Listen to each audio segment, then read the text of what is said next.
Dis-moi où est ton papa, sans même devoir lui parler, c'est ce qui ne va pas. Ah sacré papa, dis-moi où es-tu caché? Ça doit faire au moins 1000 fois que j'ai compté mes doigts. Hey. Où t'es papa? Sekarang masuk latihan di korde ketiga. Kalian masih mikir kalau latihan core itu harus ribet. Padahal cuma 3 gerakan ini sensasi perut panas itu sudah terasa banget. Yang pertama ini adalah plank buat stabilitas. Ini pondasinya. Lalu gerakan yang kedua adalah mountain climbers. Ini biar nafas semakin teratur. Gerakan ini juga memiliki efek kardio. Lumayan buat membakar lemak-lemak di sekitar perut. Lalu yang terakhir adalah gerakan leg raises buat menghajar otot perut bagian bawah. Gerakan ini walaupun cuma 10 repetisi, tapi kalau dilakukan dengan benar, mantep banget. Buat pemula, ketiga gerakan ini sudah lebih dari cukup. Yang penting konsisten. Oh ya, jangan... Apa tuh? Apa tuh? Jadi dada, perut, paha tidak boleh nyentuh lantai, disanggah pakai siku. Karena aku turun berat badan dari 100 kilo ke 70 tuh yang nyelamatin aku plank. Habis subuh aku plank 10 detik. Habis zuhur 10 detik. Habis asaran 5 waktu ya? 5 waktu 50 detik berarti sehari. 50 detik kan? Tapi kan durasinya tetap 10 detik masing-masing. Kalau Habib rutin seminggu ke depan aja, percaya sama aku Bib, minggu kedua tiba-tiba kok aku bisa 20 detik karena otot mulai nambah dan lemak udah mulai kebakar. Itu buat perut bagus ya dok? Burning, percayalah, burning itu kalori kebakar Bib. Ngebakar kalori. Kebakar ya? itu.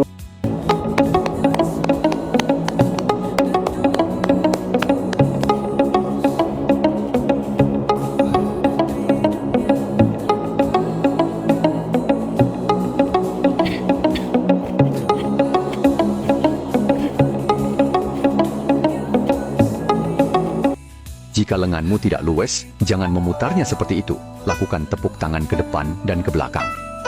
Bahu dan leher tegang, jangan dipijat begitu. Cukup ayunkan lengan ke atas bawah.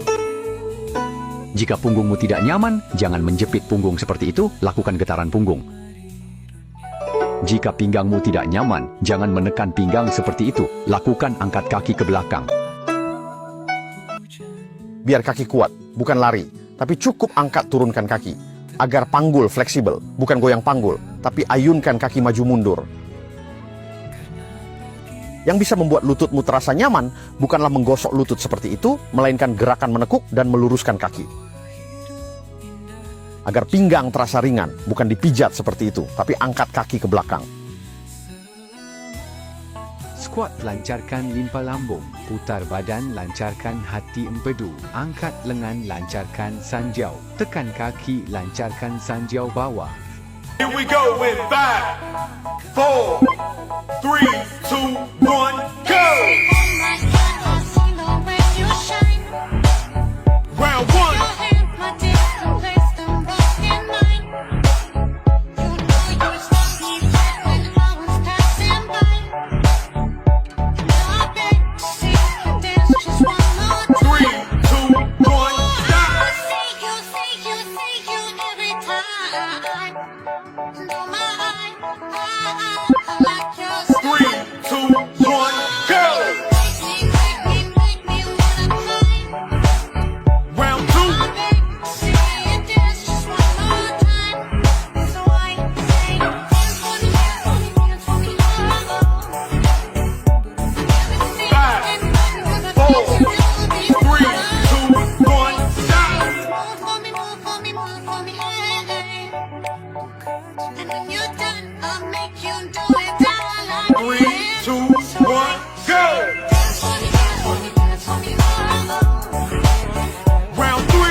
Nah, caranya gimana kalau pada bukan anak bola deh?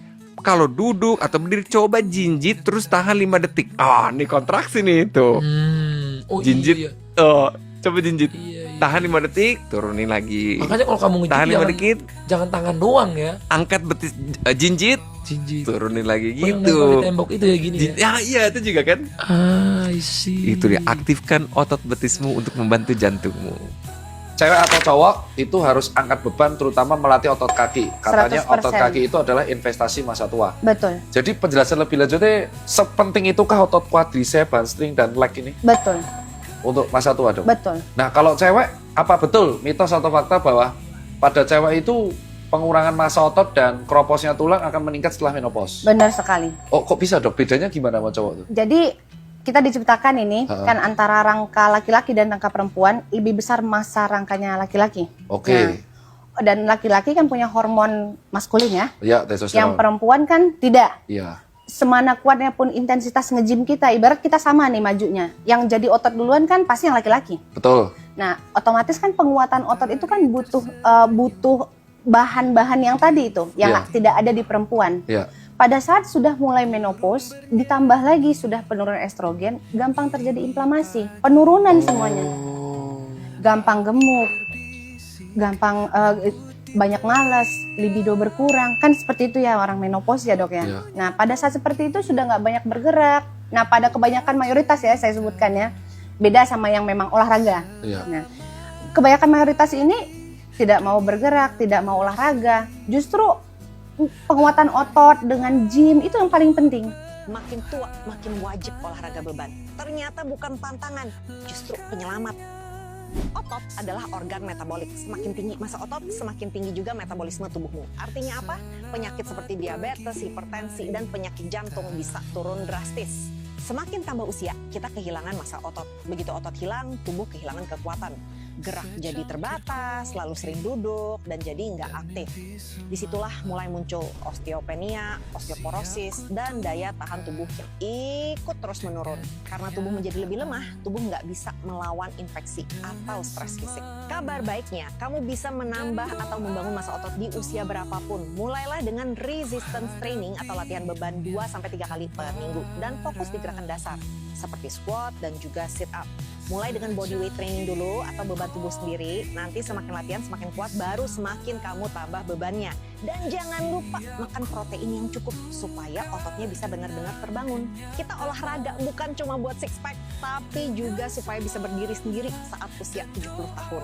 Kalau kamu masih bingung gimana caranya angkat beban dengan aman, ketik Apa yang terjadi kalau kamu squat setiap hari selama 4 minggu, hari 1 sampai hari 3, pasti berasa nyiksa. Paha depan lo rasanya kayak habis dihajar. Jalan aja kaku, duduk sakit, berdiri juga mikir dulu. Pokoknya tiap lo gerak langsung kerasa banget. Tapi setelah fase itu lewat, mulai ada perubahan, tubuh mulai kirim lebih banyak aliran darah ke otot kaki buat benerin micro tears tadi. Lutut yang biasanya suka bunyi-bunyi juga mulai kerasa lebih enak karena cairan sendinya ikut bergerak. Terus jangan lupa, kaki itu otot terbesar di tubuh. Jadi begitu dilatih, hormon kayak testosteron sama growth hormone ikut naik, efeknya bukan cuma ke kaki, tapi ke seluruh badan. Masuk sekitar hari ke-15, bentuk paha biasanya mulai kelihatan beda. Bagian dalam paha mulai lebih tegas, jadi kelihatan lebih padat dan atletis. Glutes juga mulai aktif lagi. Efek kebanyakan duduk yang bikin postur agak aneh biasanya mulai membaik. Banyak orang juga ngerasa pinggang bawahnya jadi lebih nyaman. Yang menarik, squat itu sebenarnya kardio yang nyamar. Walaupun cuma latihan kaki, metabolisme tetap tinggi, bahkan setelah latihan selesai. Jadi tubuh masih bakar energi beberapa jam setelahnya.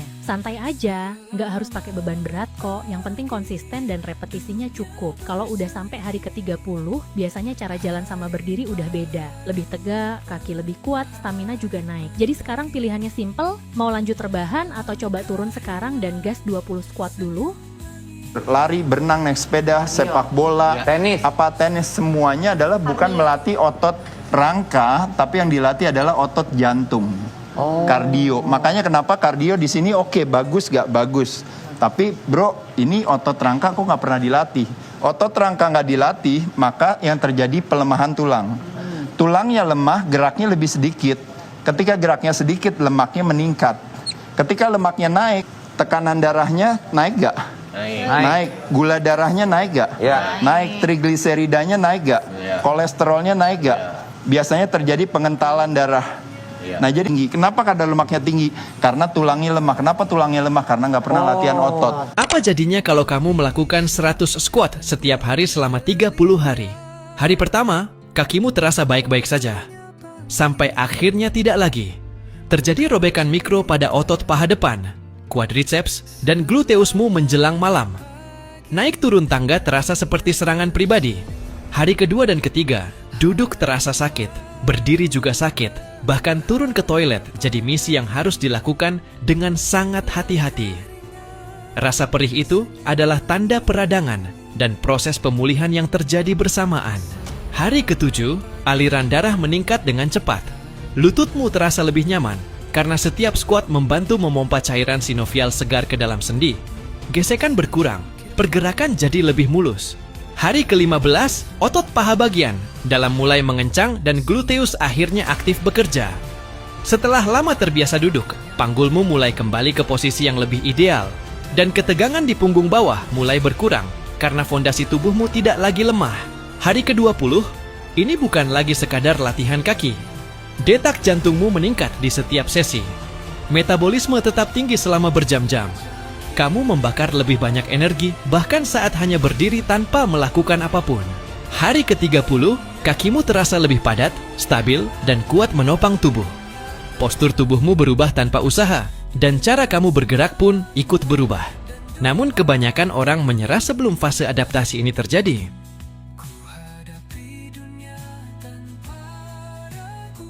Kebanyakan orang berpikir squat hanyalah sebuah latihan. Tidak, squat adalah tombol reset tubuh. Dengarkan saya.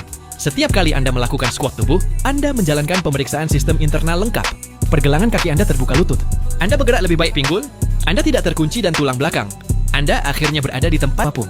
Squat mengaktifkan kembali otot yang tidak aktif karena duduk sepanjang hari. Ini seperti memberikan pembaruan perangkat lunak ke seluruh tubuh Anda dalam waktu kurang dari 1 menit. Dan inilah poin pentingnya. Orang yang melakukan squat setiap hari tidak hanya menjadi lebih kuat, mereka bergerak lebih mudah persendian.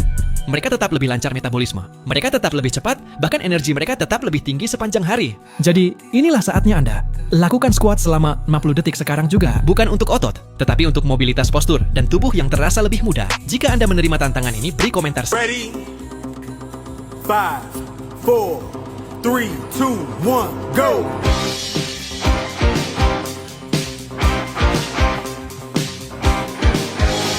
Round 1.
Mungkin nggak ada sebuah cairan yang bisa gerak sendiri ke atas? Nggak mungkin, dia nggak bisa ngelawan gravitasi. Iya, Darah kita apa? Cairan. Mungkin nggak darah kita di kaki bisa naik ke atas sendiri? Nggak mungkin. Harus ada pompa, namanya jantung. Jadi jantung kita pompa, narik darah kita di kaki untuk naik ke atas. Oke? Nah sekarang ada yang ngebantuin kerjaan jantung kita. Dia dorong darah dari bawah ke atas, namanya betis. Jadi organ tubuh sohibnya jantung adalah betis kita ini, 2. Oh my god. Kayak Mas Atta mau nyiram tanaman. Kalau selangnya dijepit, airnya jadi kenceng kan? Betis kaki adalah sohibnya jantung. Jadi jangan lupa aktifkan otot betismu.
Ela chegou no baile junto com as amigas, tomou uma tequila, comecei a brasar. Calma novinha, até muito abusada, a festa acabou de começar. O DJ tá tocando, ela dançando, subindo e descendo, curtindo o clima. Ela tá que tá, ninguém segura essa menina. Pra baixo, pra cima, pra baixo, pra cima, pra baixo, pra cima. Dulu, waktu masih kerja di Mega Gym, dari pagi sampai malam ya kerjanya di gym. Pulang ke kos cuma buat mandi, tidur, besok pagi berangkat lagi. Begitu terus setiap hari. Saking sibuknya, rasanya aku hampir gak pernah lihat matahari. Tapi gak apa-apa, aku bersyukur pernah ada di fase itu. Justru di sana aku banyak belajar, ditempa dan dapat pengalaman yang luar biasa. Nah, sekarang aku merasa sudah selesai di fase itu. Aku sudah gak punya target ngejar kondak sebanyak-banyaknya, selling setinggi-tingginya. Sekarang aku lebih menikmati hidup dengan ritme yang lebih seimbang. Pagi hari, aku beres-beres rumah, nyiram tanaman, olahraga tipis-tipis, sambil ngopi, ngantar anak sekolah. Hal sederhana yang dulu rasanya susah banget dilakukan. Kalau sudah jam kerja, ya aku fokus dampingi klien. Aku lebih suka memberikan kualitas terbaik di setiap sesi daripada mengejar jumlah sesi. Setelah selesai kerja, aku masih punya waktu buat belajar, bikin konten, istirahat, dan yang paling penting, kumpul sama keluarga. Aku juga belajar satu hal, semakin aku sibuk mengejar uang, justru rasanya uang itu semakin sulit didapat. Tapi ketika aku fokus meningkatkan kualitas diri, memberikan pelayanan terbaik, membangun kepercayaan, dan menikmati prosesnya, rezeki malah datang dengan sendirinya, bahkan lebih banyak. Buatku, sukses sekarang bukan berarti kerja dari pagi sampai malam, tapi punya waktu untuk bekerja, punya waktu buat diri sendiri, dan punya waktu buat keluarga. Kalau bisa kerja lebih sedikit, tapi penghasilannya tetap selangit, ya kenapa enggak? Yang jelas, buatku sekarang bukan soal kerja lebih keras, tapi kerja lebih cerdas dan kerja ikhlas. Dan aku benar-benar menikmati fase hidup yang sekarang. Buat kamu yang udah usia 50 tahun ke atas, nah gerakan ini bagus untuk melatih otot seluruh tubuh. Ini namanya gerakan plank. Plank ini bisa kamu lakukan atau bisa ditahan 30-1 menit setiap harinya, kembali ke kemampuan masing-masing. Nah, gerakan yang kedua dengan cara wall sit. Artinya wall sit kita menempelkan badan kita ke dinding dan buka kakinya selebar pinggang atau selebar bahu. Lalu tahan 20 detik sampai 30 detik setiap harinya. Nah, gerakan yang ketiga ini gerakan yang namanya squat. Squat ini melatih seluruh otot tubuh terutama kaki, paha, dan bokong. Ini bisa kamu lakukan 15-20 repetisi setiap harinya dan kembali ke kemampuan masing-masing ya. Jadi tidak ada kata mager, semangat, semakin menua harus tetap aktif bergerak. Salam olahraga, jangan lupa di follow, di like, dan di share ya teman-teman.